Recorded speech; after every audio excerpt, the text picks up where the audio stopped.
You know what really makes us mad? Is wasting money on CDs with only one or two good songs. Yeah. Tell them about punk.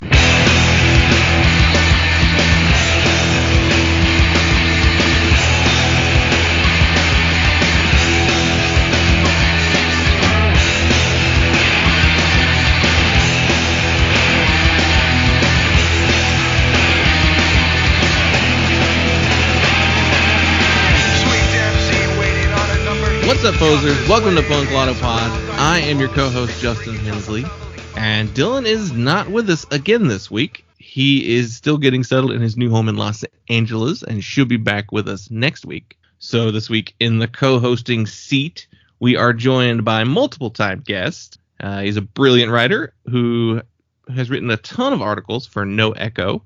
So please welcome back to the show our friend Adam Yoe. What's up, Justin? How are you? Good to be here. Co-host is a strong word, but I'm down to laugh and provide all the hot takes you might need. So, how's Dylan doing? He's in LA, so.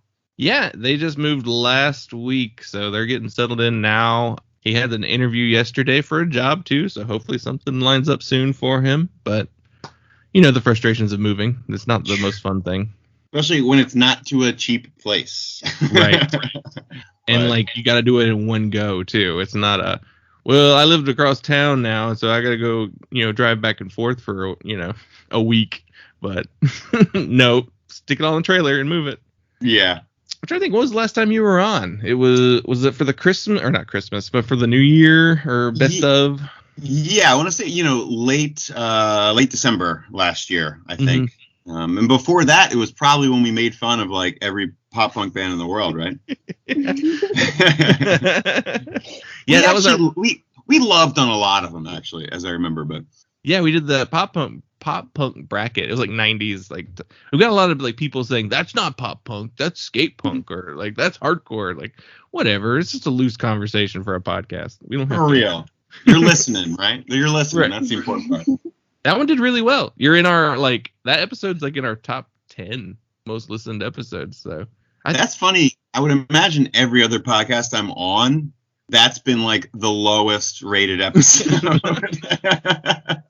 No, I think you're in the top 10 twice. I want to say the one we did an interview with you on No Echo, and I want to say that one, the episode that's attached to that one, does really well too. So cool. You're on 2 top 10 episodes. Hey man, I'm putting it on my resume. Yeah. So today, I actually reached out to you to ask if you had any ideas on who we should invite on the show, and you made our connection for us. So I want to let you introduce our guest. Yeah, for sure. Today on Punk Lotto Pod, that I'm co-hosting, again, another esteemed part of my resume, Angie Aristodemo from Resonating Zine out in Chicago. What's up, Angie? Hello. How's it going? Good. Awesome to have you. I'm very excited to be here. Justin tagged me as a brilliant writer. I wouldn't go so far, but from one writer to I would. Another brilliant writer. Awesome to have you here. You know what? Learning to take compliments better. Thank you. Yeah, you're the writer of Resonating Zine, originally the Resonating blog, primarily focused on hardcore punk related music. So you've got a good, I feel like you've got a good grasp on the many subgenres of punk and hardcore. I try to. There's a lot, More now than ever, wouldn't you say? Yeah. And there's a lot of pressure to make sure when you're describing a band that you choose the right one. Because yeah. Have you also gotten the angry, we don't sound like such and such? I've definitely had those. I haven't yet, but not to bring things up that I'm still mad about, but somebody else very early in my career told me that I misgenred a band, and that's why they weren't going to pay attention to me. And I'll tell you more about that later. Yeah. That's some Patreon right there for you, Justin. Yeah. Yeah. So that was something that stuck with me for a while, and then recently when I got a little more regular with my schedule, I'm just if they don't like it, they can message me and I'll change crossover to death metal adjacent, whatever you want me to put. Yeah. I don't want that to make me sound like an ass. If you want me to change something in your article, let me know. Yeah, I'm the same way. Same way. Have you ever made the mistake of trying to like name a specific band that like someone sounds like, and then they're like, no, I don't see that at all. No, that's not an influence at all. It's like, well, cool. Well, it doesn't matter if you heard it, but to me it sounds like that. That's why most of the time when I list like what a band sounds like, I will have already asked them what their influences are. But then that's really funny because I've seen bands that I've worked with that have told me like, oh, we're trying to sound like this. I've seen people go on Twitter then and go, why does this band keep saying that they sound like this? Or other people keep saying that they don't. That's what they said. Yeah, right. Like, I do think, though, lots of the best bands arrive at their sound trying to sound exactly like someone else, but it's just translated through their playing, you know? Yeah. That's funny, though. There was a band, I will remain nameless. It was an article that never came out for another site some years ago. They were named after a Cro-Mag song. You can do some digging if you want. Named after a Cro-Mag song, sounded like the Cro-Mags. I said they sounded like the Cro-Mags. I'm like, what the fuck? We don't sound like the Cro-Mags. At that point, again, it's like, are you just bad at taking a compliment? Yeah. I was like, there are worse things, I assure you. Yeah. I think too that a band is almost the worst at describing their own like sound and like who they sound like, because they're thinking one thing, but what comes out, yeah, you're right, doesn't necessarily like translate the same way. So like, I think the audience should be the judge of what they sound like. You can say what your influences are all day long. That's cool, but yep. Yeah. The other thing that's funny is like, I don't think any band wants to be compared for some reason to a modern band. So like, I was a very loyal AP magazine reader as a kid, and I remember they used to have the little Scene Kid bands, and they'd be like, sounds like 4 other Scene Kid bands, and it was true, and it made me find music that I liked. But if there's like a new band and you say like, oh, that sounds like 4 other bands from their area, I mean that as a compliment. I'm like, well, you like bands from, I don't know, I won't name a state because then someone will get mad. But like, oh, you like bands from Wyoming? This is the Wyoming sound. Like, here you go. And they'll be like, oh, you didn't think we sounded like Madball though? And it's like, no, I thought you sounded like the other bands starting to sound like Madball. Yeah, right. Nothing wrong with that though. You know? I don't know. I bet the true sound of Wyoming, I think, is crickets, right? That's it. Like, yeah. Who? Is there a Wyoming band? I'm trying to really think of one now.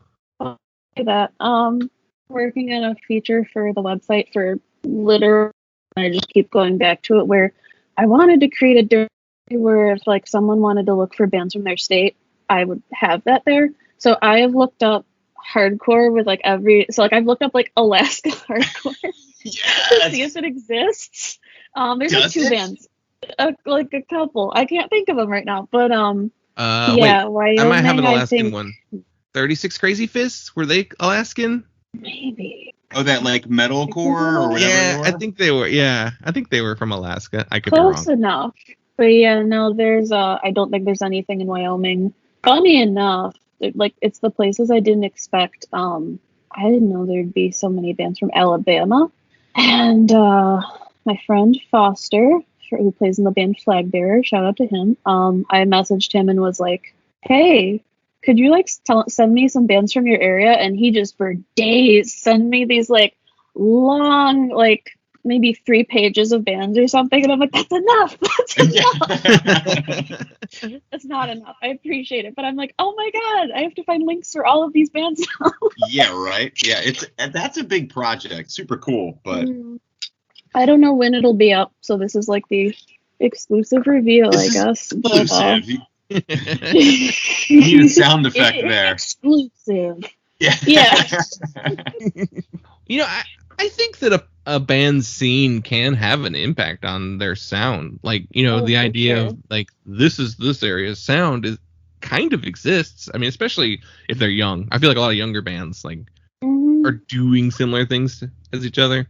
So that's a really cool. Yeah. I'm all about context when it comes to music. because like Mhm. music's not made in a vacuum. So Yeah. it's either it's based on where you are, who you are, what time it is, what scene you're from, like all that kind of stuff. Yeah. So, And I think it also kind of intertwines with like the other genres that are popular in your area. So like bands from the South definitely have like a Southern rock kind of thing to it sometimes. And like by me, we have a lot of like rappers. So I think a lot of like our hardcore is that kind of beat down with like the Yeah. rap influence type of thing.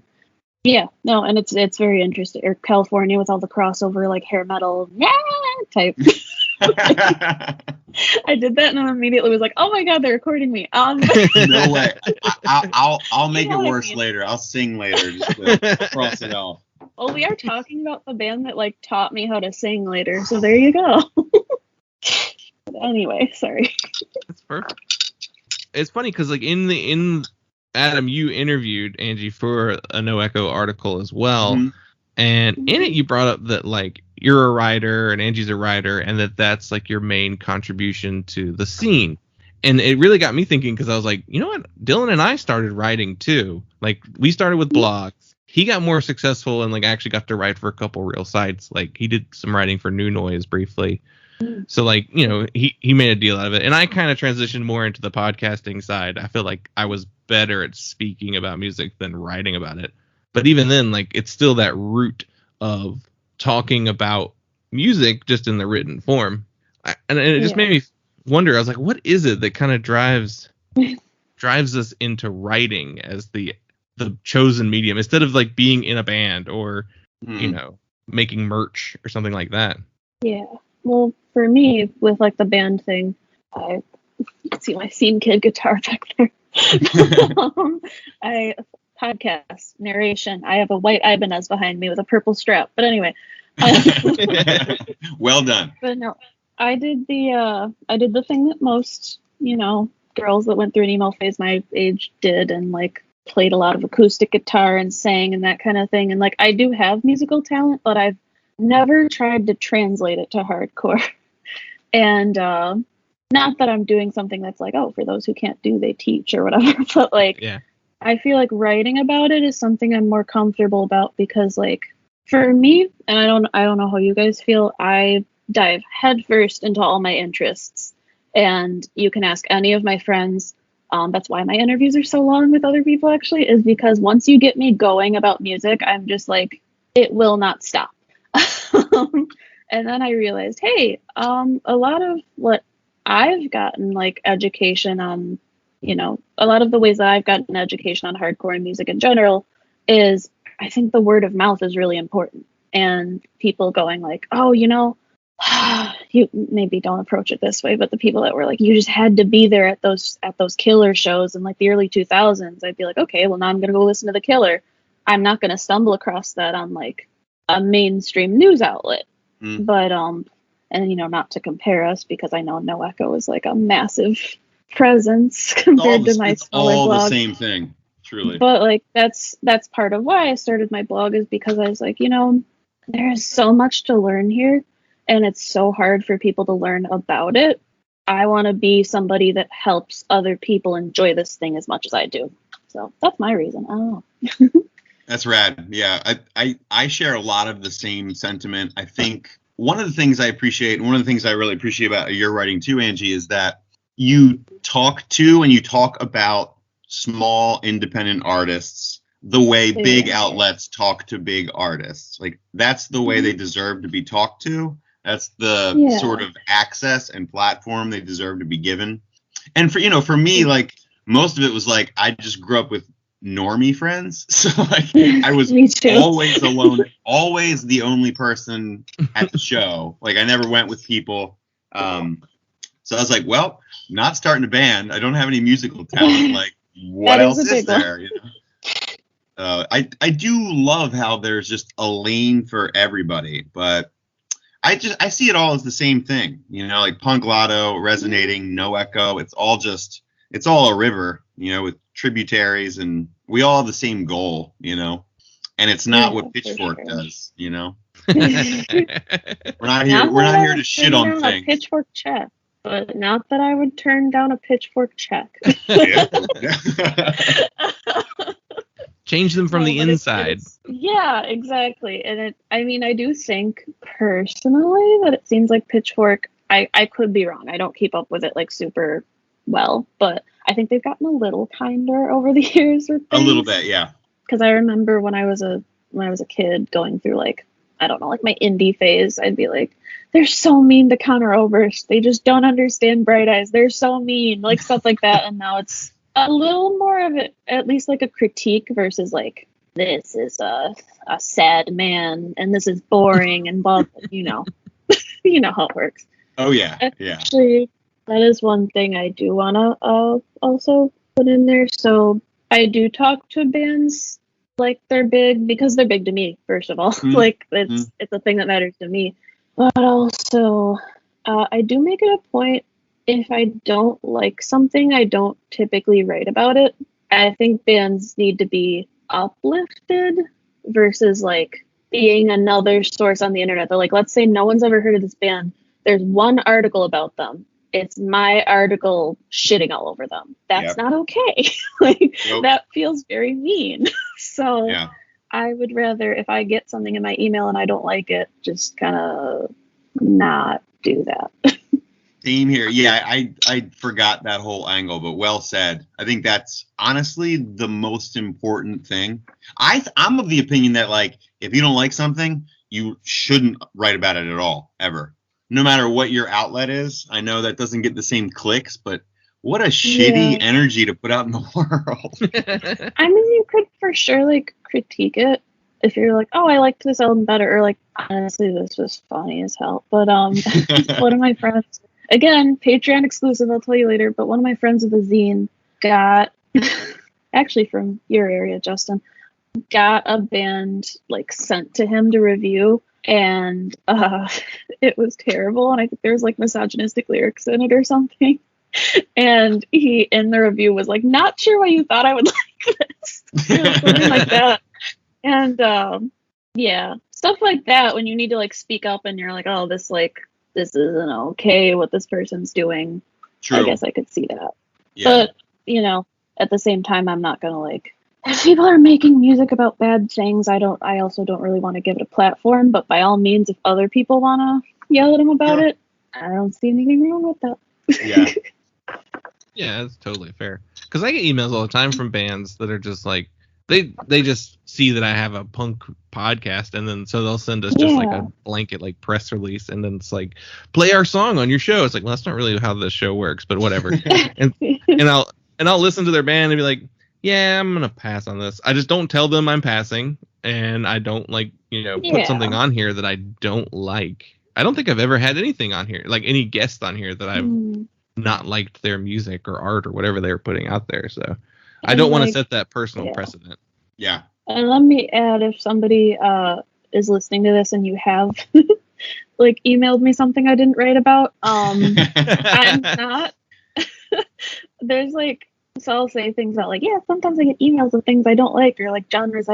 A bunch of times I just don't have the time to write about every single thing that I like, because I don't want to clog up everybody's Instagram feeds. So no, this does not mean that I hate your band. Right. Send it again. Give it a whirl. I'm going to piggyback on that. I'm going to let Angie speak for me and say I also lost the email. That's all. Sometimes it's time. I have a folder. That's a good idea. I should do that. The no folder. We talked a little bit about going back to shows, I guess before the recording really started, but as of right now, 2021 is a weird year still. Shows are happening right now. We don't know what the future looks like. This will be kind of old news by the time it goes up. But at the same time, like today, I was planning on going to a show, and then there was a venue change to an entirely different city. So now I'm not going to that show due to someone in the original venue. Well, the original venue was someone's house, and it was a basement show. Someone in the house having COVID, so they wound up like moving to like an hour, no, maybe like 2 hours away from me. So like I was like, well, I guess I'm not going to that show now anymore. quite the venue change. Yeah, completely different like part of the state. Yeah, but you've both been able to go back to shows. How's it been? Like, I'm kind of nervous going back to a show. Yeah, what do you think, Angie? Yeah, go for it. Well, I at the time of my life at the 2 shows I've been back to, I will say, I think like COVID related fears are different in different parts of the country. So like, I won't speak on like that level of safety because I think that's personal. But yeah, I mean, it took until the second band at my first show back for me to just shed a tear. Yeah. So happy to be there again. That's so cool.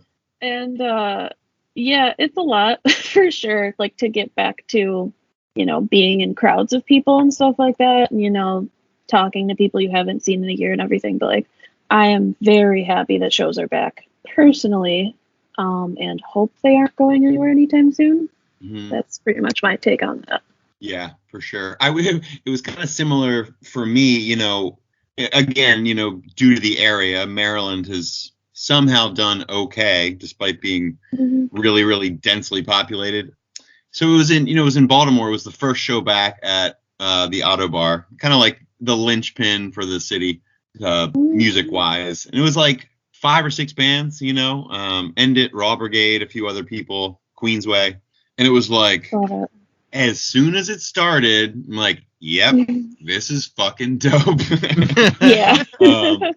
There, and again, there was a bit of that like, unsettled feeling like, all right, I'm back into something that it's been a minute and things are still very much a going concern, but it was great. It was great, to be honest, And one thing I do want to add for mine that was really interesting is I've never gone to a show alone in my entire life, and then for some reason I'm like, first show back, I went there alone, and was very like scared that was going to be anxiety inducing and terrible. But like, I don't know if it was like the first show back vibe or something, but there was so many people to talk to that I forgot were there. And like, it's also, in my personal experience, kind of a nice reminder of a couple of things, which is one, how many people like you that are in the world, or like me rather, and are good people that you should be around. And then second, very, very important, is that hardcore does not only exist on the internet. That was a wonderful reminder. Yep. Wonderful, important reminder. We've all been packed in with these people and their hot takes. And then I went to a show and I realized, oh, those people aren't here. Those people aren't standing on a table being like, hot take. I just think that, no, we're having fun. Keep it light, Karen. Yeah. But yeah, there's no one at the hardcore show like reading out all the hot tweets from the last 2 weeks. You know what I mean? You're like, okay, we're good. No, like hardcore strip club tweets. Something like that. What if? Oh, the classics. Yeah, I have a show coming up soon in DC that I'm going to try and go to. I'll talk about it. Friends of the show, Bacchae and Oceanator, are playing. They're playing with Bad Moves and the Black Cat. And it'll be my first show back. I'm like, please no shutdowns. Please no shutdowns. Yeah, I need this show so bad. Well, cool. So we'll go into the more basic format of the show.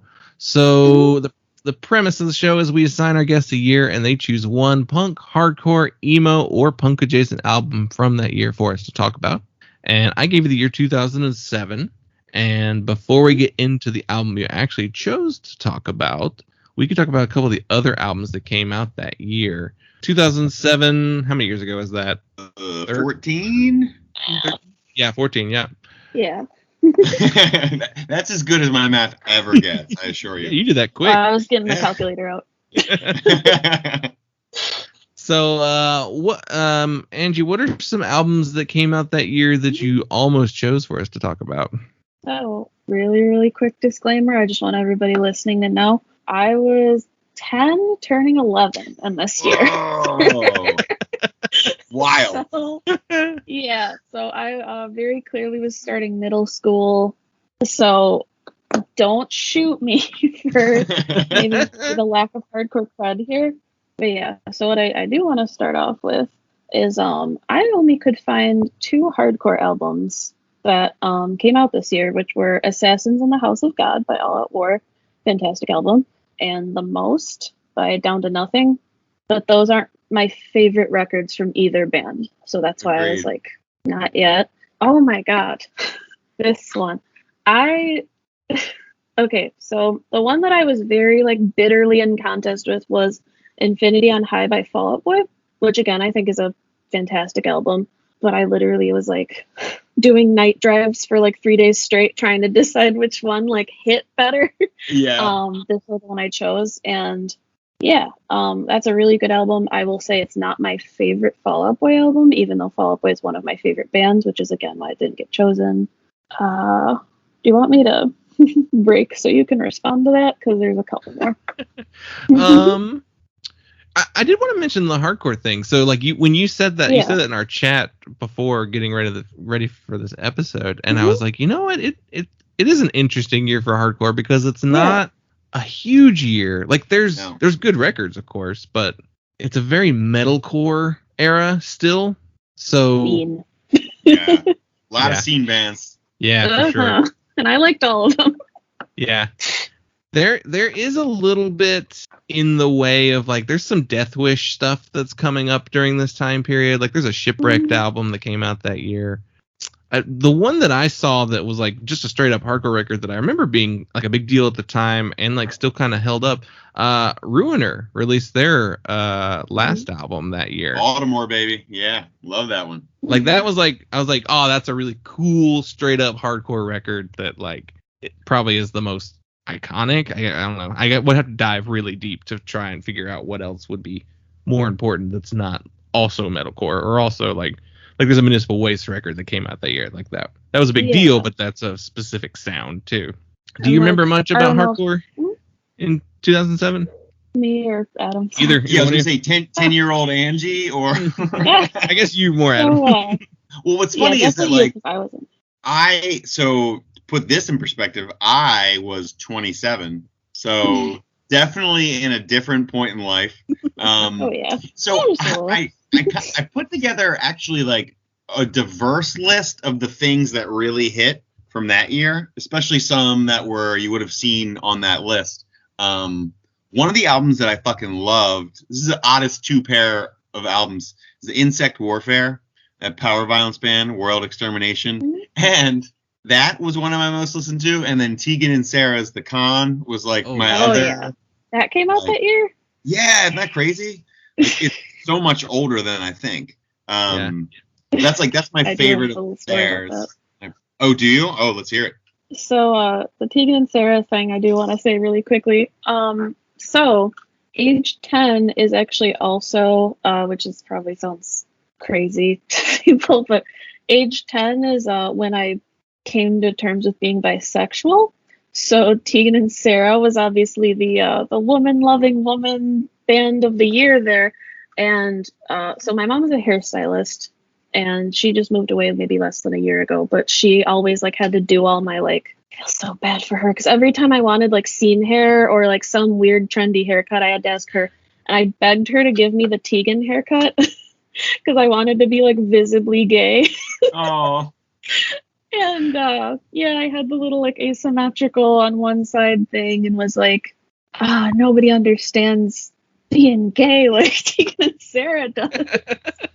So I have very fond memories of that album, but it was funny because I was so far from like what they were talking about. And then I remember when I turned 19 and I listened to the song 19 for the first time, I'm like, this is it.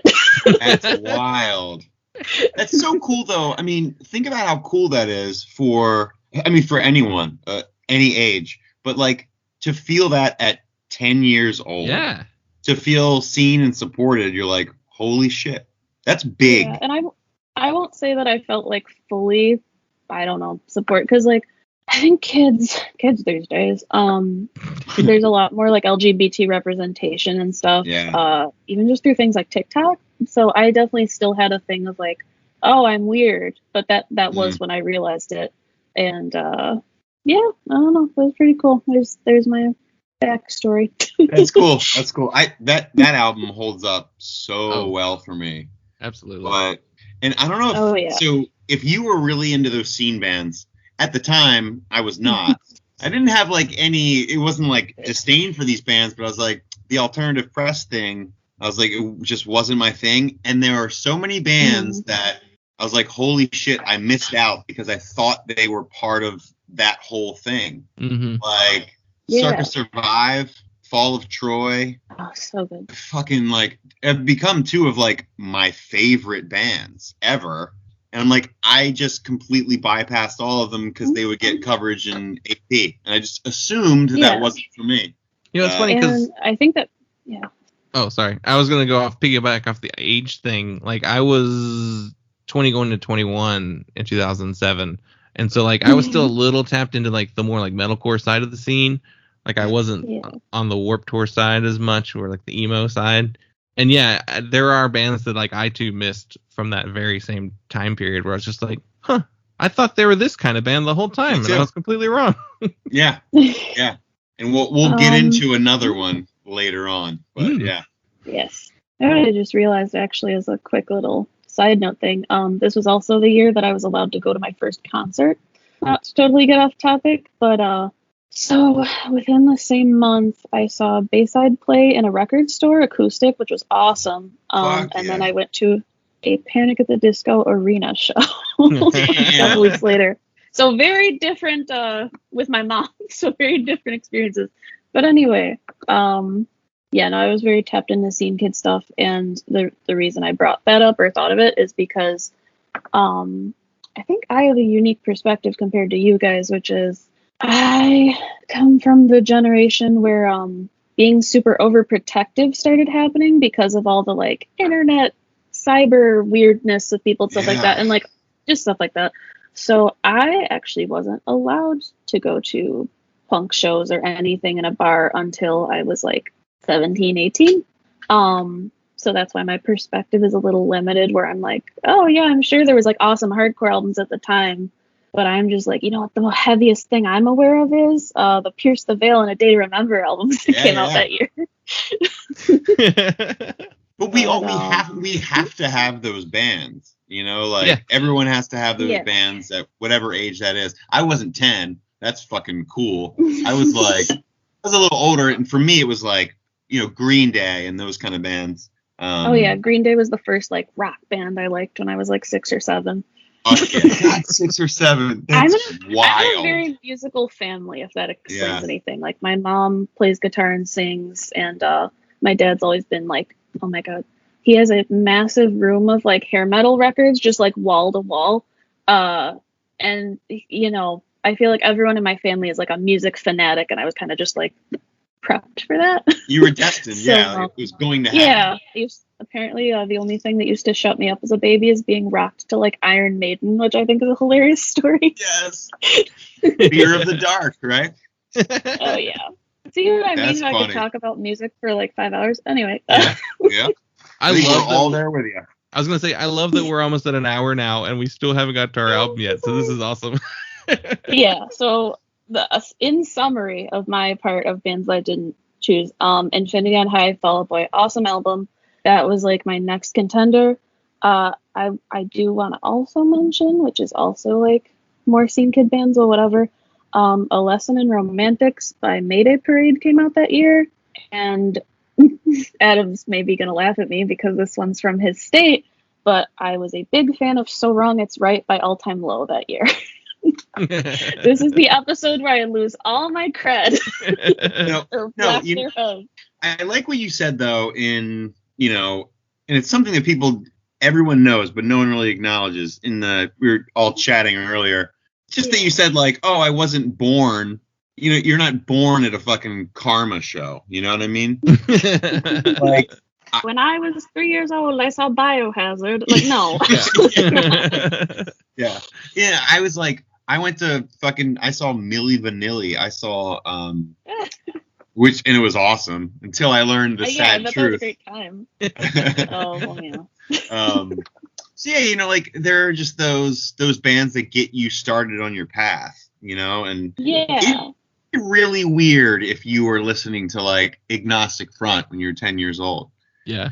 Yeah. You know? Well, I was aware of some hardcore bands. Like, I knew who Hatebreed was from a really young age. So the fact that I got to interview them, I was literally like shitting my pants. But anyway.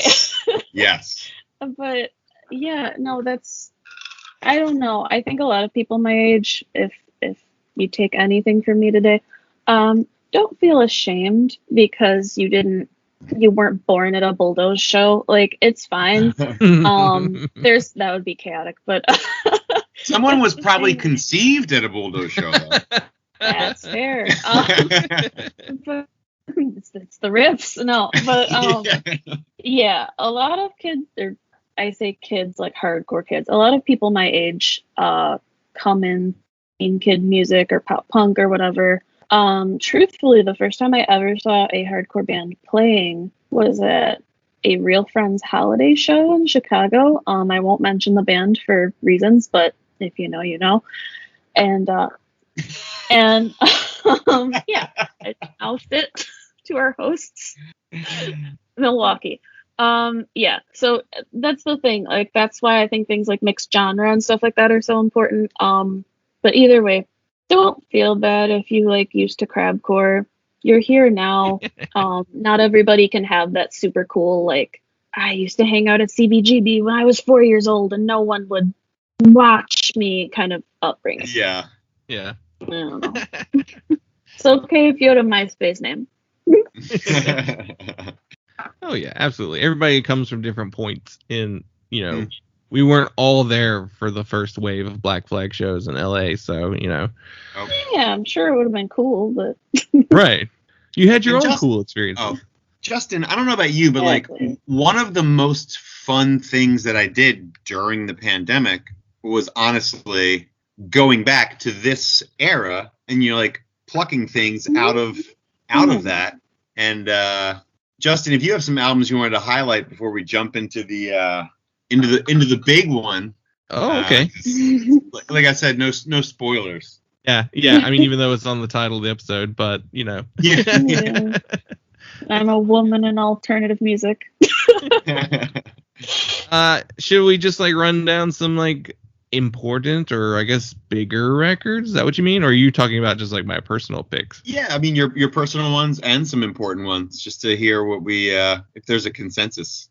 So the site I use to check out records that came out in a certain time period is based on popularity, and it's also like I tag bands that are influenced by punk rock. So number one on the punk charts for 2007 is actually Neon Bible by Arcade Fire. On the punk chart. Yeah, it's because the subgenre includes post-punk revival, so yeah, that's why it's on there.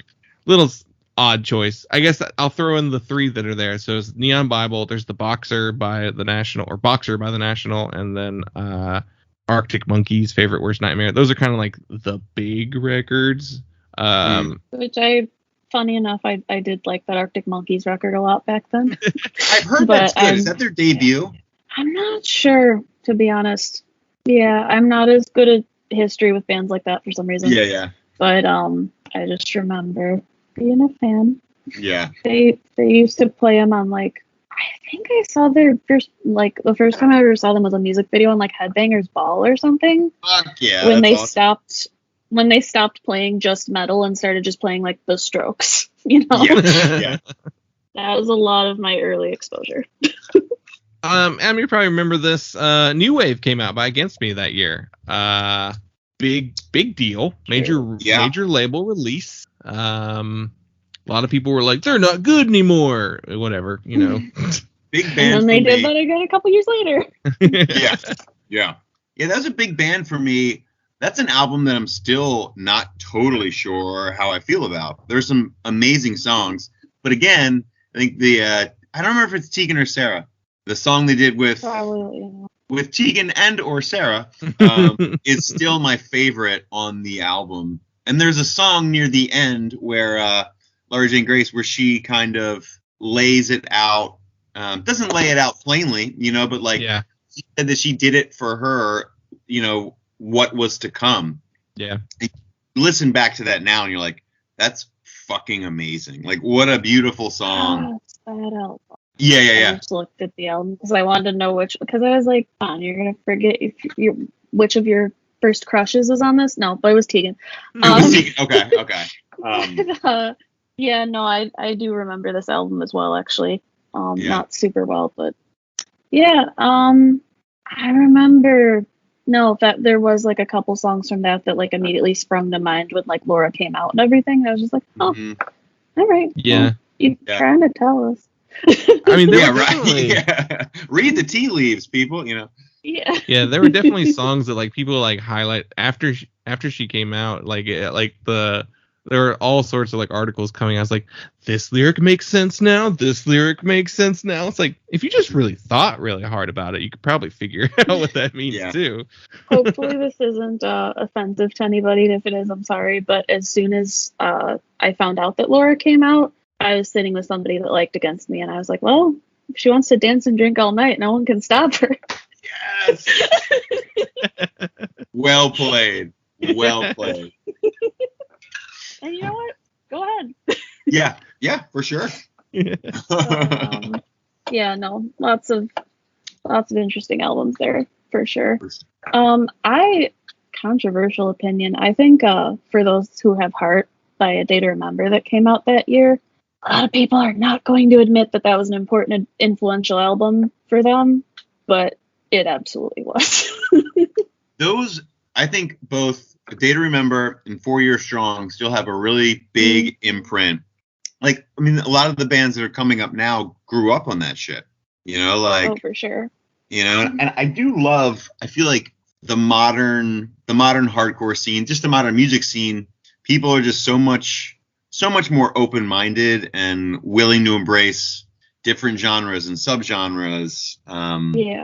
In a far better way than they used to, People used to hide their CDs behind other CDs back in the day, Yeah, exactly. And like, you guys will be the only ones that will be able to see this, but when I got my first tattoo when I turned 18, I was still like just finding hardcore.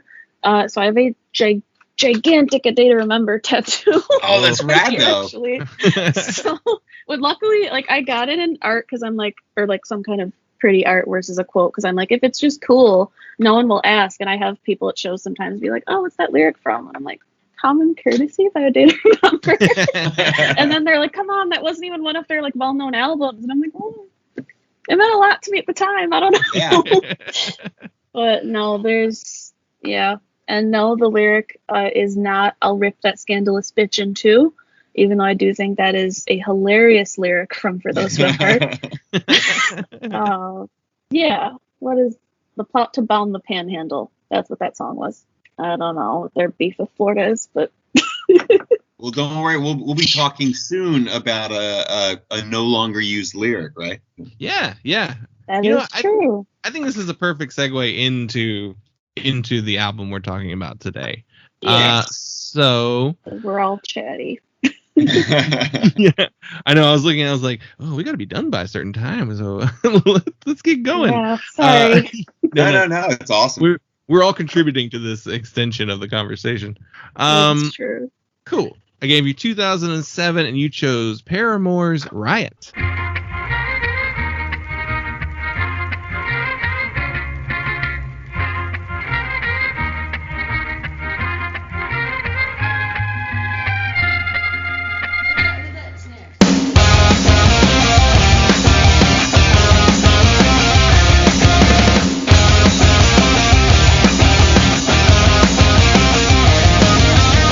I'm in the business of misery. Let's take it from the top. She's got a body like an hourglass.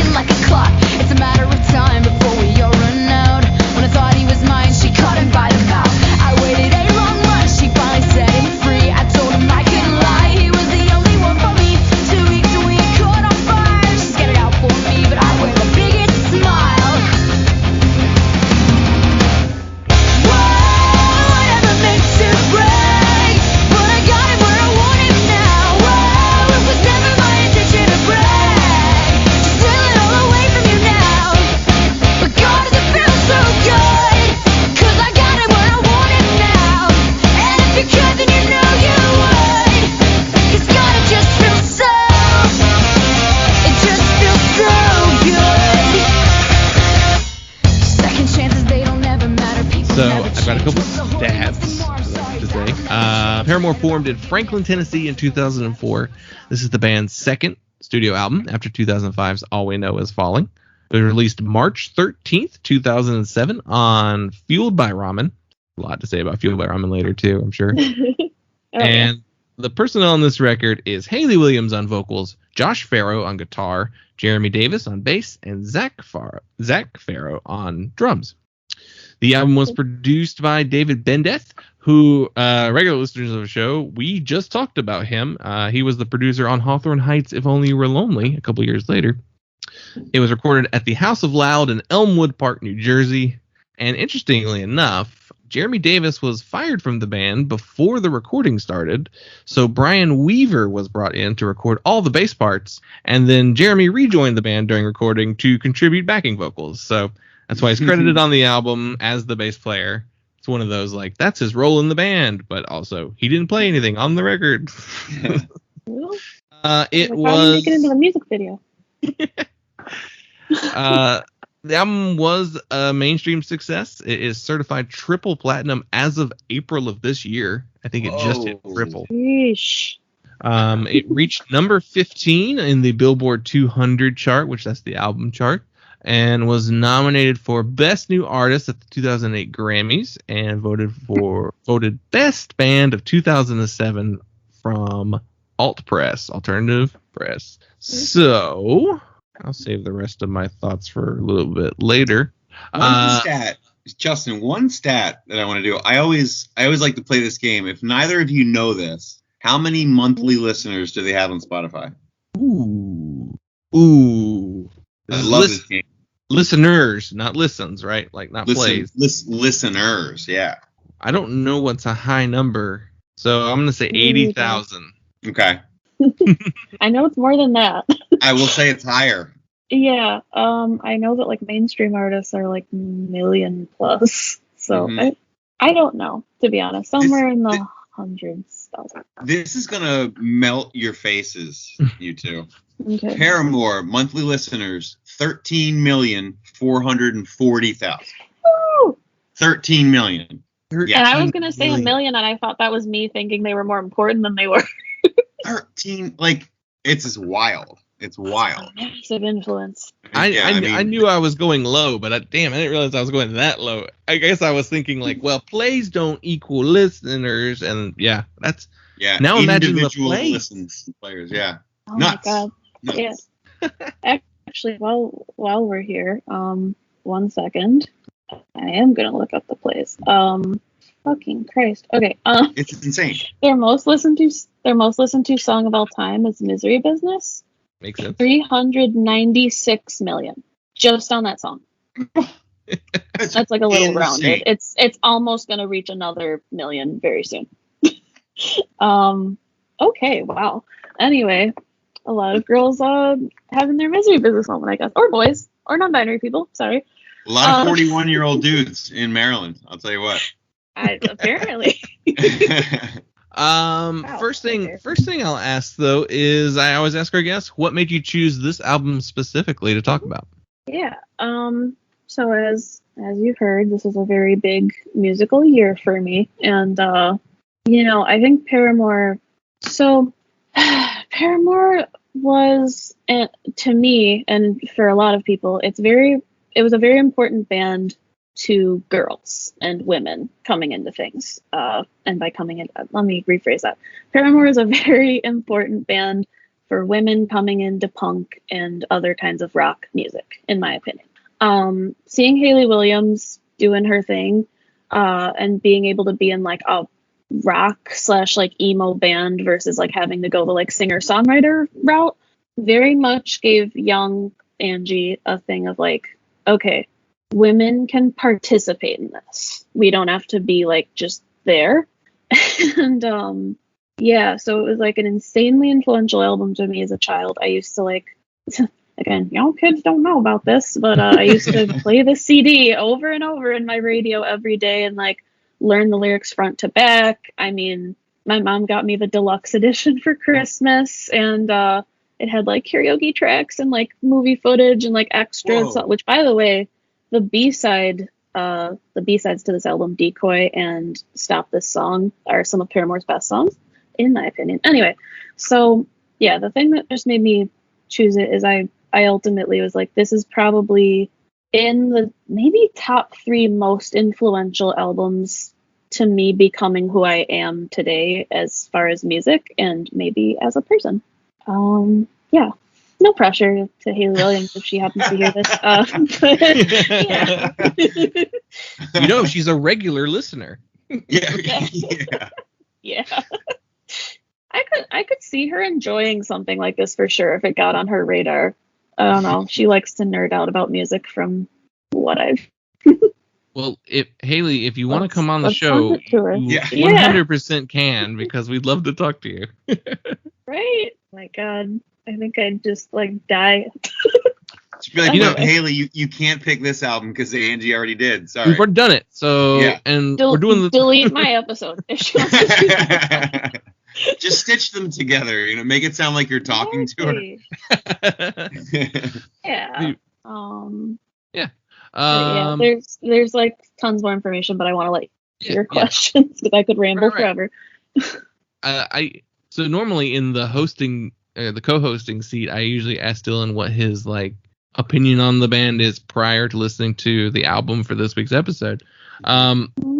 Before getting ready for this episode, were you already familiar with this record? So before this episode, I had heard 0 Paramore songs in my entire life. What? Yeah. Amazingly, even Misery Business I had never heard. So yeah, but strangely, about a week and a half ago, or it was a few days before, Angie, you chose what it was going to be, and I listened to it, and then I listened to it again, and I listened to it again. Catchy. And then I listened to it today, and I was like, in the year of 2021 that I'm listening to this album for the first time, it fucking rules. Yes. It rules. I love it. I absolutely love it. Adam? Love it. Are you the 41-year-old dude from Maryland? I am the 41-year-old dude from Wow, Maryland. I made a 41-year-old dude from Maryland into a Paramore fan. There you go. Close up shop. Yes, it's so good. It's shocking that this. I mean, you look at the numbers, that's not shocking. The funny thing is, I had heard, because I really love, what is it? Petals for Armor? Is that the solo? Yeah. Haley's. I listened to the shit out of that all of last year. That was probably in my top 10, and love that. Her voice has always been astounding. Oh yeah. Mm-hmm. But this, I mean, it's her album. It's so commanding a performance. Yeah, this fucking rules. I'm so stoked to have a band that I'm I'm gonna listen to all their shit now. I'm excited for it. It's funny you said that you listened to it before Angie made the pick. I too listened to this album this week, earlier in the week, before you chose it for the show. So I had listened to Riot maybe the day or two before you picked it. Was it based on looking at 2007 albums, or you guys both just got the idea? That's what it was for me. Right. Yeah, that's what I did too. Yeah. All right. I was have a lot oh of man, people, this is I think it would be a lot even of weirder people in if my it life wasn't. tell me that's what I'm saying. I've started friendships with people, and in that conversation they're I don't know why I just got the urge out of nowhere to listen to Fall Out Boy for the first time in 3 years. I'm that's so funny. I did too, which that is what happened in the pandemic, and now I'm re-obsessed with them I'm a kid again. But anyway, yeah, I run into people coincidentally linking up with my audio waves a lot. wild. That's Wild. Funny. Yeah, I'll have to get your advice on Fall Out Boy later. I've done a little bit more with them. Take This to Your Grave fucking rules, but I never went in That's my favorite. Okay, all right. I never went in very I'd say it deeply goes on later backwards. stuff. Okay. Yeah, if Um, I get into them, I'd say you could probably stop after, I don't know, really quick rundown. Anyone listening, you want to get into Fall Out Boy, start with Take This to Your Grave, then From Under the Cork Tree, Infinity on High is good. I have never listened to Fully Ado that much, which is the next one in order, and that one's got a couple songs. I don't think the albums after that are very, very good. yes, But understood. you know what? Yeah. Pete Wentz is expressing himself, and that is okay. Anyway. And Andy Hurley fucking rules too, you know. So I love that dude is insect. Like it's insane to think about. Race Trader too. Yeah, he's like, oh, I gotta play with Race Trader, and then I'm playing in Nationals Park Stadium the next night with Green Day and Weezer, you know. Yeah, I mean, fun fact, I actually was looking into that because like Fall Out Boy has a very strong link to the Chicago hardcore scene. Like they were all in hardcore bands before they started Fall Out Boy, which really makes you think like these adjacent bands, like is Koyo going to become some like giant household name and they're going to be like, and I used to play in Typecast. But anyway, yeah, no, like, so they're all very connected. And I just found out that Pete Wentz used to play bass in Race Trader sometimes. Mm-hmm. I think people would go fucking nutso if he did that again. Wild. You just wild. Yeah. It would be that like Bruno Mars, Pete Wentz meme, you know? Have you seen that one? Like, yes, the one where Bruno Mars is like standing there like, hey. He's like, oh my god, it's Pete Wentz. I feel like any face that man makes, like he's just so expressive. Yeah. It's an instant meme. But anyway, yeah. So I love that you had never heard a single Paramore song before this album. Crazy. That's amazing. I heard her whole soul. I heard both of her solo records. Is one kind of like it came out so quickly after the first solo record. Yes. But like both of those, both of those I really dug. And she's always been like my only experience before this was Angie, The Few That Remain. Set Your Goals. Do you know that song? Oh, yes. Yes. One where she's like, hey, it's kind of like a cheesy intro. It's like, you know, a I poppy remember hardcore it's very song. corny. And she's like, hey guys, can I get in on this? And she like, but it like, it's I remember a that fucking one. breakdown. It's like, she fucking rules on it. She's almost rapping. She was also on a Newfound Glory song, and what is the other one? I just had it. Oh, she has an awesome song with Say Anything called The Church Channel. I don't know if you guys are into that band at all, but she lent her voice to a lot of people, and I can't say I blame them. No, not at all. I remember hearing that Set Your Goals back in the day, and I was like, I want an album of whatever that is. Like everyone, the other guys can leave. But yeah, this album. Female fronted Set Your Goals. No. This just like sent me down another reminder. Do you remember when she did that song with Chad from Newfound Glory? It was like a quick little like they covered the Hide Your Kids, Hide Your Wife YouTube song. Really? I could see that. It was Chad, Haley, and then like Ethan Luck, who was like the guitarist for like the OC Supertones, which I don't know if any of you are familiar with that band, but I don't think so. Yeah, it was I had that downloaded on my computer back in whenever that meme was really popular. I just remember that just reminded me of that, her doing guest vocals on stuff. Yeah, and you know what? The opinion here is very straight. Fuck Chad Gilbert, but at the same time, After Laughter, which is the album Paramore did after they broke up, and then Haley's solo albums are fantastic. So I'm not saying that I'm happy any of that happened by any means, but I commend her ability to turn it into something beautiful, for sure. Yeah. I think that's one thing. That's right. She did kind of channel that, because on the solo record, you know, I didn't know a whole lot about that relationship. I'd always heard he's just a seemingly kind of a shitty guy. I don't really know. So I would be Team Haley. But what she was able to do and express on that album was very liberating. Or sounded very liberating. It sounded very freeing and therapeutic and cathartic. It was really fucking cool to hear. And plus, I never really cared for Newfound Glory, so Team Haley. I think they got a couple.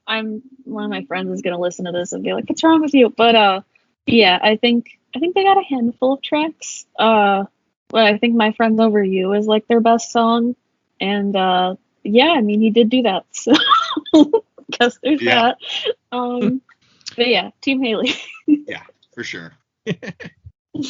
So I listened to the record. I was like, this record is so good.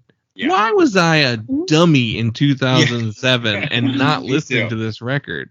Like, I guess I was still in my like metal phase, so I was definitely listening to a lot more of like, I probably saw like Boris and Isis in 2007, so like that shows you where my like style of music was at that point. Deadly serious. yeah. No fun was had at those. I don't know, Boris is actually allowed. Depends on what album cycle Boris is on. They can have some fun too. But I remember hearing Misery Business then. I remember That's What You Get. That's a good song. I remember watching the video for that too. And I was like, hey, these songs are kind of catchy.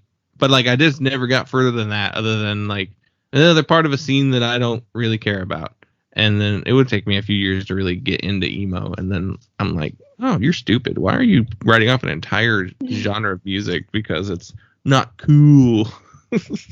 Yeah. And not to like insinuate that this is a thing that either of you did specifically, but it was really crazy because at the time, so like Paramore has had such a reaching influence, particularly just in the way that we perceive, again, women that make music. Like, it still happens. Anytime there's a band with a female singer, it could be like something that sounds like Arch Enemy. I don't know. And they're like, that sounds like Paramore because there's a girl singing. Yes. But at the time, a lot of people, I don't think wanted to give Paramore a fair shake because, you know, why listen to this when I could listen to Bayside or Fall Out Boy or whatever, and they're talking about my male experience of getting my heart broken, which again, I'm not trying to come in here and be out like misogyny, but you know what I mean.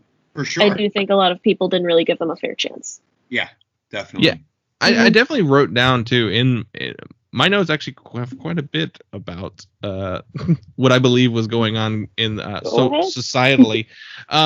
So the thing that kind of like really spun out to me the most is I was like reading the Wikipedia article talking about like their like history, and there was like a Kerrang article where she was like the front cover of it, and then like the main article of the issue, and then like the article she came out later and was like, yeah, I don't really like how that article went because it kind of like framed me as the focus, like the main, you know, point of the band. She's like, I wanted it to be more on the group as a whole and not me specifically. Yeah. A lot of people acted like she was a female solo artist with a backing band. And that was really frustrating. So, and then around the same time, there was a lot of stuff about the Josh Farro being really mad that the media was focused on her, and the band dropped off of a tour because of like some inner conflict going on around that time. And so like I have no insight, and like I was not there. I don't know what their relationship was as a band, you know, behind the scenes. But what it feels like, the way she reacted to that Kerrang article being like, no, it's not just about me. And then like this Josh dude, like going off, because like when he left the band too, he went off on her, like saying, oh, she's a plant, she has a major label contract, all that other stuff. Oh my God, I remember that blog post. Yeah. And it was like, dude, she's the reason why you're having success at Paramore. I'm sorry. Yeah. If you're like, my contributions to the band aren't as appreciated. I think she's the main reason the band was successful as they were. Like, they were writing good, fun songs, sure, and he was a key part of that. But I mean, part of what made them special was Haley. So yeah, and I don't think it's just because she was a girl, but there was like so much. She's an iconic front person, like just a really. She's always been really enthusiastic and always wore like really like exciting outfits. Not that that's like what makes something, but you know, like I'm trying to think of like a metal band or something. But when the metal band guy comes out of the coffin and he's got the leather jacket and whatever, like that's gonna make it more exciting. Anyway. Yeah.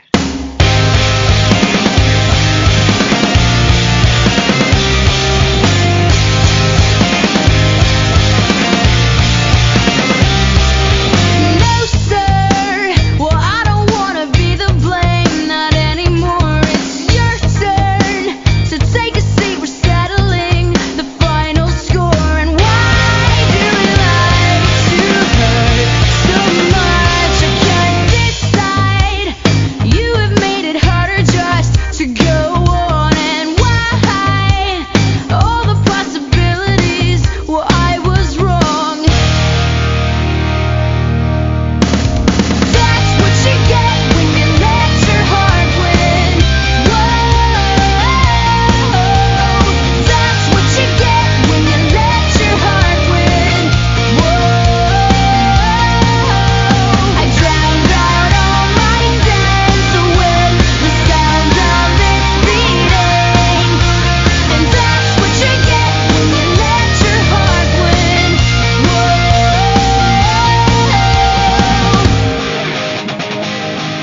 Yeah, there was that. I unfortunately only seen Paramore once, and it was I think in 2018 or something. But the videos I saw and what I've heard from other people, she's very like engaging with the crowd and is like, "Are you ready?" like type of stuff. And I don't know, it like I said, all of that, and then the fact that it really was so relatable for so many women who like wanted to do something in music, or women and girls. Yeah, I do think Haley, I guess gave them an edge or something, and that doesn't mean that her band wasn't as valuable as her by any means. But it's like, I don't know, I'm trying to think of a band with like a really important like front person. But yeah, that is the first thing people notice. And that even happens with like newer hardcore bands I know right now. Like, how many new hardcore bands are the first thing you know is you're like, oh yeah, that's the singer of so and so, but you don't hear like that's the bassist. Yeah. Nothing against bassists, you know what I mean? But that's interesting. Like someone's charismatic, Yeah, that someone is that, I don't know, someone's that important. They're like they're clearly the MVP of a band. It's like, like LeBron James has some good people around him, but he's LeBron James. He's LeBron James. The same thing, though, I think happened, in my generation. The same exact thing. Like, it's scary how mirrored this was to No Doubt. For sure. Was not about it. They were a band. They were like a band that had been together and playing for a really long time, and then it became about the relationship aspect of like Gwen Stefani and the bassist. Always the bassist. Not to be sorry, let me. No. Go ahead. I just did want to throw this in. Like, that was something that was kind of an issue too. Is I don't want to speak on it because it's not been super talked about, and I can tell Haley doesn't really like it being talked about. But there was a relationship with her and Josh at some point, from what I've known, and that's the thing that was kept. So I was on a message board called see. Don't worry, I get to feel old too. But I was in a message board with like Paramore fans, talking to people from Indonesia at like 5 a.m. And they had a bunch of like message board topics that were like, do you think Haley and Josh are in love? Do you think that they are dating? Blah, blah, blah. And I was even like inter fan stuff. And I remember at the time, like, I was like the hot gas or like whatever. But I wasn't really, I don't know. I was like, if she doesn't really feel like talking about it, then why are we making this a thing? And that is what happened with No Doubt too. And then of course, I think it seemed like the members of No Doubt also got like mad that she was the focal point. And it's like, well, again, it's not just that it's a girl. These are really charismatic, awesome front people. Yeah. These are like generational talents, Like, the same thing happened with Blondie. Like, Debbie Harry was the star of Blondie. And, like, she had a relationship with one of the members. They were married, actually, stayed together for quite a while. But still, at the same time, there was this, Fleetwood Mac and Stevie Nicks. Yeah. True. It's almost like it's the common theme here is misogyny. Yeah. Yeah. Well, yeah, because it's, men single out the woman in the band and then they get mad that the woman is being paid attention to. You're the asshole that's not listening to the band because you saw a pretty girl. How is that her problem? Yeah. I'm sorry, I did say this kind of while Justin was talking. So for those who didn't hear, I think, again, Stevie Nicks from Fleetwood Mac is a really good example of this. Sure. Even like, I do not know if there was a relationship, but like, my dad used to always tell me, he's like, I think it's really screwed up that they pay attention to Mama Cass the most, and like the Mamas and the Papas, because that was a band he was really into, and all those kind of like older things. And again, it's tale as old as time. Pretty girl joins a band, and then everybody's like, ooh, pretty girl. Yeah. And, how is that her problem? Why is it her fault that she's pretty and she knows how to sing? Yeah. It was weird because like I even went back and like read a bunch of articles from around the time that this album came out, and like, what do you call that? It's your source historical documents or whatever, like primary historical documents where you pick the stuff from the time period because it's the most true to what was happening. For sure. And most of the reviews were from sites most of the reviews are written by guys, and like almost every review was like, I didn't want to like it, or like I didn't. It's fine. It's Why not? whatever. Right? Yeah, I know. It's like, why didn't you want to like it? Yeah. Like that. That was the alt press review. But I do know that we're sort of running towards Adam's time, so if you want to reroute back to talking about the album versus the gossip, we can do that. Yeah. But, Yeah, let's do that then. So good. Like, it's so good. It's undeniable. It's undeniable. Right. You know when you hear Oh, sorry. We all started at the same time. No, it's okay. I just feel like every track kind of has its place. Like I say this a lot in articles because it's important to me, but like everything feels like it's really well placed. For a Pessimist is one of the strongest like album opener tracks that I could think of, and it very much just like sets the tone for the whole thing. And again, Misery Business is like an iconic song. Again, I know that she like doesn't really sort of think those values hold up anymore. Like I know they don't play Misery Business anymore, which not to brag, but I got to see one of the last couple times that she did that, thank God. Whoa. Like played the song. But otherwise I would have died mad. But yes, I do think that she could probably rewrite that. But also I understand that. Or just do the first verse again. Because the chorus is what mainly people are there for anyway, I feel like, with that one. Yeah. But I guess it's still the whole, like, I stole your man kind of, like, theme. Yeah. Which clearly is resonating with millions of people. Yeah. Almost 400 million people. So, that lives to see another day, I guess. But, yeah, I understand, like, I don't know, it's kind of how, like, something corporate won't play Constantine because that's, like, a relationship he's not in anymore or whatever. Like, you think about it, and these bands write these iconic songs. It's been, what did we say, 14, 15 years? Yeah. Mm-hmm. I'm not surprised that an adult divorcee, Hayley Williams, does not feel exactly the same as a choppy haircut Hayley Williams did, you know? Angie, you might know great this. Song. How old was she when she performed on this album?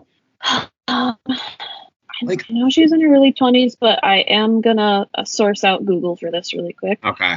I think I read something that said she was 18, but I don't know if that's accurate either. That was 19. 19. Well, her birthday's in December, so yeah, she was 18. Yeah. So she was 17 when she was probably writing it.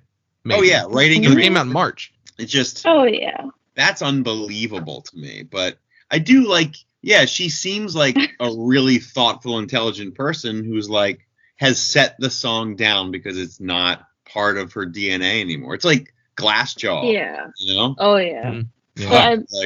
I appreciate that he still plays those songs though, even though they don't quite line up. But again, it's Hayley's right to do what she wants. You know, you can really tell that she's 18 years old because in the song where she's like, I waited 8 long months. I'm like, oh, that's a long relationship, huh? Yeah. Eternity, yeah. Oh my God. I waited 8 months. But and meanwhile, I know like 20 people that are like, yeah, I've been dating this guy for 3 years. We lived on separate sides of the country. We have a pit bull together now. Anyway. That's the hardcore way, but I was gonna say those sound like hardcore relationships. We'll meet at the best, you know. Yeah, we wish you the best, but they're definitely long. But anyway, yeah, she definitely is a very intelligent, thoughtful person. But unfortunately, as somebody who also was like, as a kid, people were like, "Oh, you're so grown up for your age. You're an old soul. You know how to talk about anything, whatever." That also results in you saying things that you feel very, very passionately about at the time. Then because you're like, I am the intelligent one, like I should know this, and then a couple years later you're like, oh my fucking God, why did you say that out loud? Yeah. So I get it, but it's a great song. Yeah. Well, think about this. We all had those things that we thought and said at like, you know, much in line with something that, you know, like Misery Business talks about. When you're 18, you're like, yeah, but hers has been heard by 400 million people, you know? Like, yeah, it sold triple platinum. Yeah. Yeah. You know what? And I was just listening to the new Tyler the Creator album while I was getting ready. And he's got a song about stealing somebody's girlfriend. So it's clearly still a relevant issue to a lot of people. But yeah, imagine like, oh my god, if my Tumblr posts went triple platinum. Oh no. I've journal posts that I was making at this point. Yeah. Yeah. My old MySpace. Yeah, your bulletins on MySpace. Oh,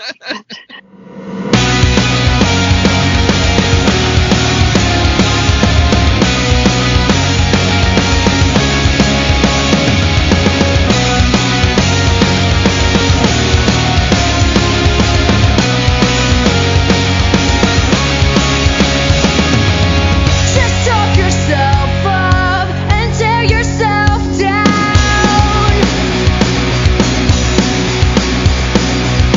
You picture one wall, now find a way around.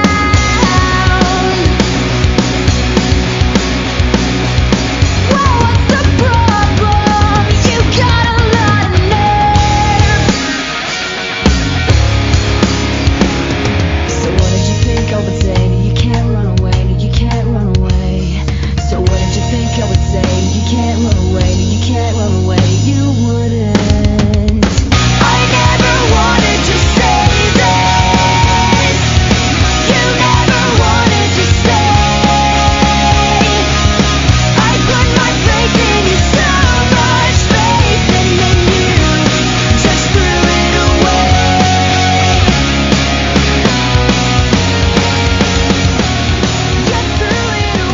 yeah, I did mention this a little earlier, but again, I will send the links to you guys.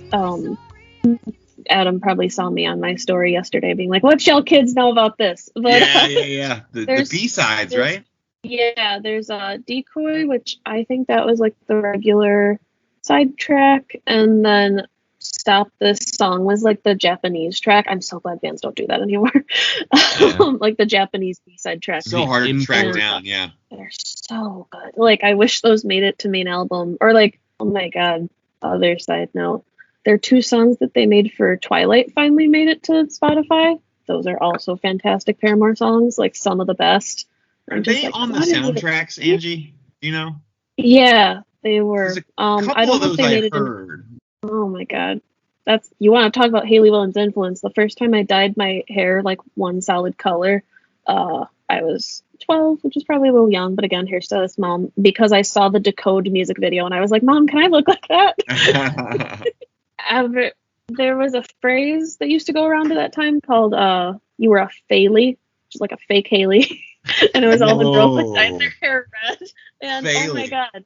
And I finally dyed my hair blonde for the first time. And then she dyed her hair blonde the next day. Yeah, you became the influencer, you know?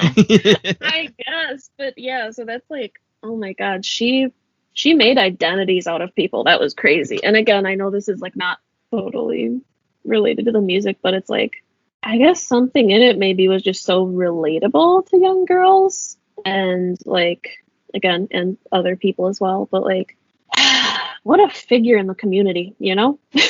For sure. I feel like that's the first woman of that era that comes to mind for a lot of people. Yeah. And think about how important it was to have someone in that scene, like, because you have Haley and then you have, like, let's be honest, there's some awful people from that AP Warped. Yep. Documented and not as well documented. So, like, you have someone that's, like, such a positive role model who's clearly more successful and, let's be frank, talented than most of these other people. To me, it's like she's up there with, it's like Gerard Way and Haley Williams. Yeah. Like, right there. No, for sure. You know?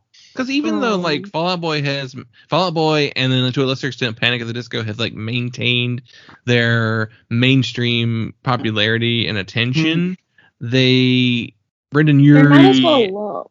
Yeah, and like like Brendan Urie's crazy, and then also like my community college graduation that I had in 2019, they played a slideshow to the song High Hopes by Panic at the Disco. Whoa. That is the worst song. Like, in the moment, I was just laughing and thinking, like, if you told childhood me that my college graduation song was going to be a Panic at the Disco song, I would have been like, oh my God, which one? That's so cool. And I'm like, what is this Old Navy music? And like, that's,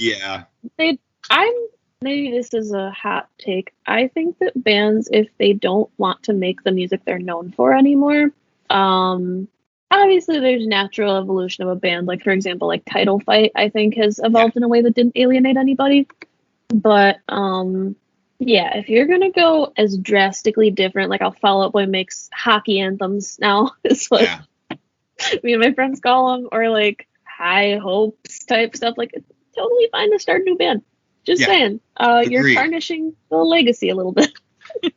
Yeah, I think you're right. There's a very clean distinction between, you know, like an AFI or a Title Fight, like a band that just complete, you know, or Converge. Yeah. They're not as drastic, but like, then you have a band. Do you remember that metalcore band called 100th? Yes, I do. Yes, that was weird. Straight up shoegaze. Like, should have called it something else, I think. In my opinion, you know what I mean? I think that would have been fine. And it doesn't, I'm not saying that to like insult either side, either type of music, but I was dating someone at the time who was like super into 100th. He's like, ooh, a new 100th album. And then was like, whoa, what the fuck was that? I think you have a better chance of catching on with that second act if you have, maybe not if you're Panic at the Disco, you already have that name, but I don't know. It's just an odd choice to me. Yeah. Like, I don't know. Brendan Urie makes solo stuff sometimes, but that's cursed too because that fucking song he did with Taylor Swift. Oh my God. Anyway. Yeah, I guess the difference too being though with 100th is like they weren't a super well-known band. True. And their switch actually got them more attention. Dylan actually booked them a long time ago for like a hardcore show here at Hickory, and oh wow, they wound up having to cancel because they were like on a tour, so they wound up having to cancel the date. But yeah, it was just fine. Whenever like the first time I heard the switch from to the shoegaze sound, I was like, I mean, it's what? a cool switch, but it's like, huh? What happened? Yeah. But Paramore, I like kind of to bring it back to them. I feel like they've had a really nice natural evolution from like very youthful, like Riot type stuff that's like kind of in the moment, gonna make sense to people that are younger, to like, again, After Laughter, the album that is their most recent, the one that she wrote about her divorce and everything. That's kind of like the sad millennial, like she's followed us through the ages with relatable music, and that's really cool. I'm sorry, I did the she thing. They have followed us with relatable music. And I don't know, I think it's really cool when a band like that, you can like grow up with them. Yeah. Which obviously isn't your experience as a 41-year-old new Paramore fan. But I'm sure you've had bands like that. Oh yeah, for sure. And I think that's one of the interesting things for me to hear an album like this, which is, it's just one of those albums that's undeniable from the first song. Like these songs are too good not to be heard by 400 million people. Yeah. Exactly. Like they're destined for that.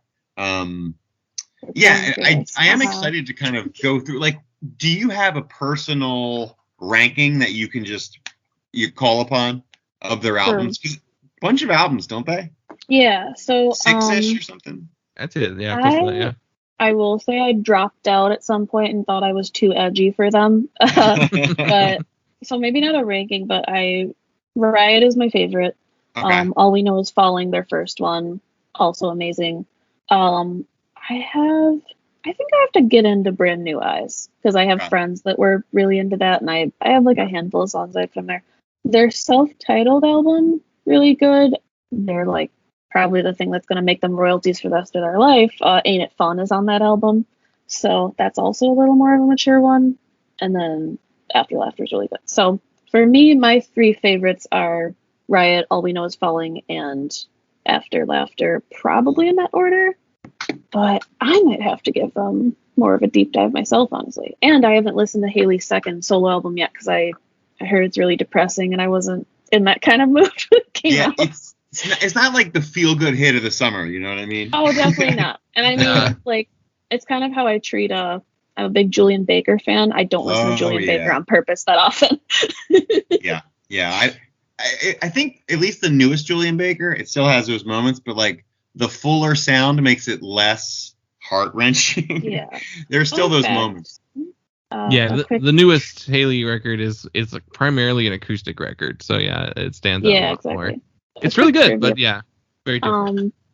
My favorite of Haley's solo songs, I would say, is Roses, Lotus, Violet, Iris. Yes. That has backing vocals from Boy Genius, which is Phoebe Bridgers, Julian Baker, and Lucy Dacus. Oh, I was like, my worlds are meeting. They are. The like dramatic backing vocal kind of thing that's happening in there, that's them. And you can hear Julian really strong once you know that. The interesting thing is, I'll bet all of them, if not completely familiar with her, are likely fans. You know, and like Phoebe probably definitely grew up with is. that, right? She's like probably like 10 years older. Yeah, I would say so. I think Phoebe said that she was a fan at some point for sure, which would make sense to me. So I'm just like, I would, again, shit myself. Being given that offer, like, just like, oh, I need to record this 20 times. Yeah. Anyway. That Boy Genius record's phenomenal. Oh, fantastic record. Ugh. Souvenir is difficult. Yeah, anyway, great album. Yeah. But are there any songs on the record that you would like to point out as like really good, but maybe people don't think about that much? Yeah. I think When It Rains is a really good song. Yeah. I know that's a little more of like a down-tempo-y type one. At the time when I first listened to this, I thought Let the Flames Begin and like Crush, Crush, Crush were like some of the like hardest songs I knew. But I think Let the Flames Begin is really good. Trying to skim that. The whole thing's pretty good. I would say like the only track that I maybe skip sometimes is like Hallelujah. It's not a bad song by any means, but the rest of it is like so strong that it kind of is like, I would have put a B-side in there instead, personally. Yeah. I think Hallelujah suffers from bad sequencing. I think if it was on a different spot on the record, it would probably stand out a little more. Yeah. But it kind of like cuts the energy, which I get it. That's how people structure albums. You know, the third or fourth track is usually a slow one. But like, I feel like this one's, it needed to Maybe do switch that. it around with Misery Business. Yeah. Having those, having the first three tracks be Pessimist, That's What You Get, and Misery Business. Wow. Yeah. So it's I have it on my little Spotify here, but it's Pessimist, That's What You Get, Hallelujah, and then Misery Business. I don't know if maybe they put Hallelujah there so that Misery Business could like pop, if that makes sense. Yeah.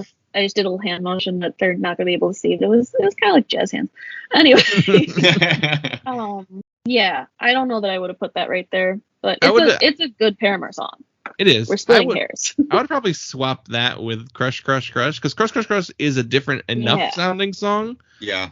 But doesn't kill the energy between those two songs. Yeah.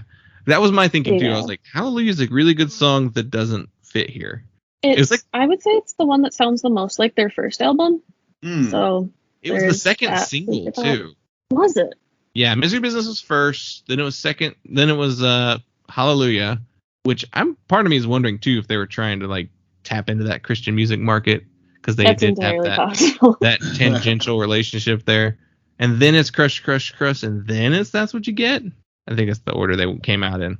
I forgot Crush, Crush, Crush. Like, I don't think I even remember hearing that song. I forgot that was a single, but I do have strong memories because it was that song was on Rock Band. So so anytime I played Rock Band with my family, I was like, I insist on singing this one. And my grandma's downstairs like, oh, I'm fun up there, honey. That was listening to this album, that was one of my favorite. Like the 1-2 of Miracle and Crush, Crush, Crush. I was like, this is my shit right now. Miracle is a very like underrated song. Like when I was first looking through this album, because I talked to a friend to try to like decide whether I want to do this or Infinity on High. I was like, oh, I would say the only weak tracks are like Miracle and Hallelujah, but like Miracle's a good one. I honestly think the weakest track is probably Fences because it's got that weird swingy beat. It's kind of random, but I do like it. I think they were smart to put it at the like second to last track. It's like if that was in the front of the record, people would be like, what is this? But yeah, it's far enough down there that it's like, okay. They have a lot of like freaky influences compared to like the kind of music they make. Like I know Haley's really influenced by No Doubt. In fact, I do know she likes a good amount of hardcore bands. Like, I think she's a big American Nightmare fan, if I'm not mistaken. But yeah, that was probably like her going through a thing and was like, I want to make a rockabilly song. Like, I don't know. I don't think it's a bad song. It's just randomly there. Yeah. Well, speaking of like hardcore influence, what's the song where she sings the lyric from Refuse Back? Oh, oop. Is that Let the Flames You Begin? guys popped off again. I'm sorry. Oh, really? Okay, yeah. It's near the end of the album, and she says, Or It's We Are Born for Broken. This. okay. Oh, the yeah, last yeah, track. Yeah, the last track. And it's like, it's clearly the lyrics sung in the same, with the same melody to it. I'm like, she's got some roots for sure. Did Paramore ever cover Refused? That'd be amazing. Because now I want to hear that. The true crossing of worlds for me is like completely outside of any rock music. My favorite like singer is SZA. And Haley did this very like stripped down kind of sad cover of a SZA song once, and then SZA reposted it, and I'm like, my girls, like we see each other coming together. Yeah, I'll definitely have to shoot you that one. It's a nice little depressing playing on the living room floor cover. Yeah, right. There was a band earlier in the year that was like, that got shouted out by Haley, like, a smaller band. And they were just like through the fucking, like over the moon with joy. I can't remember who it was, but it was such a neat thing to see. I mean, I know she's definitely always been really vocal about liking Turnstile, but I don't know who the band was. It may have even been a smaller band than that. I can't think of what it was. I'll have to go back and try and dig it up because it was such a neat moment. Yeah. She was so sweet about them, and they were like, "Is this really Haley Williams?" Was it a hardcore band or was it something else? I think it may have been like an emo. Was it one of the more modern emo bands, like Was Awake it but Pink? Still in Bed? What was it? Was it Pink Shift? No. Was it Pink Shift? I don't Everybody think so. compares them to them. But, Maybe. Wasn't that recent? But oh, okay. yeah. Awake but Still in Anyway, Bed could be. I don't know. yeah. Anyway, seems really I'm cool. looking at time for Adam right now, and Oh Yeah. yeah. We're good for sure. We've got 5 minutes left, so let's do all the social media wrap-ups real quick. Where can we get Resonating Zine and follow you online and all that good stuff? yeah. So unfortunately, I'm probably not talk about stuff like Paramore on there very often, but my website itself is www.resonating.us, and my social media handles, so my Twitter and my Instagram are both Resonating Zine, and my Facebook URL, if anyone cares about that, is Resonating Blog, because I can't change it. Well, awesome. And Adam, tell people where we can follow you online too. And thank you so much for being my co-host this week. Yeah, for sure. I mean, I don't know that I stepped into any shoes. Dylan is far better at the co-hosting format than I am. Currently a little occupied, but yeah, just on social media at Dolphin Farts with a Z. There's a story there. But yeah, and do a good bit of writing for No Echo. Everyone on there is amazing. Check it out. Carlos is the greatest. Got a couple fun ones coming. One Step Closer interview, which is like possibly going to be my album of the year at this point. It's that good. So yeah, but yeah, buy Resonating Zine. I've got a couple of them on my desk right now. Yes. So yeah. I do still have copies. If anybody here is going to the show in Gary, Indiana next week on the 15th, which is End It, Shackled, and like some Chicago bands, I am going to be selling that there. And then more exclusive information, if you go to the pop-up in Milwaukee, Wisconsin, September 11th, first date they had open. Can't forget that. Yes, there will be a pop-up 2 hours before I will have zines, and I will also have my first shirt, which I'm really excited about because Awesome. Mr. Oh, Dewey rad. 312 killed the design, like in a good Cool. way. That's great. But yeah, Well, thank you both so much. I know, Adam, you got to Yeah. run, and I Yes. really appreciate this. This is great. I had a lot of fun. Me too. Super cool. yeah, ton of fun. Awesome. Stoked so you much. did. You guys Stoked you are did it, much Angie. You were invited. awesome. Sorry. Thank you. I'm very honored and happy that you guys invited me. It's not often I'm on the other side of the press, so very cool. Yeah, right. I wanted to thank both Angie and Adam again for doing the show. This conversation was really, really fun. We got off on lots of tangents, but this is a really, truly great episode. I was very happy. Thank you, Adam, for filling in for Dylan, and Angie, thanks for coming on, having fun with us. You can follow us on all forms of social media. We're on Instagram, Facebook, and Twitter at PunkLottoPod. You can follow our Patreon. I'll be over there solo again this week. I believe I'm going to do a 5x5, a Last FM 5x5. So head over to patreon.com/PunkLottoPod. And you can follow Dylan's writing on Substack. I believe it is punklotopod.substack, or it's substack.punklottopod. Whatever it is. Check it out. It's in our link in the bio. And that'll do it for the show. Thank you so much, and we'll talk to you later.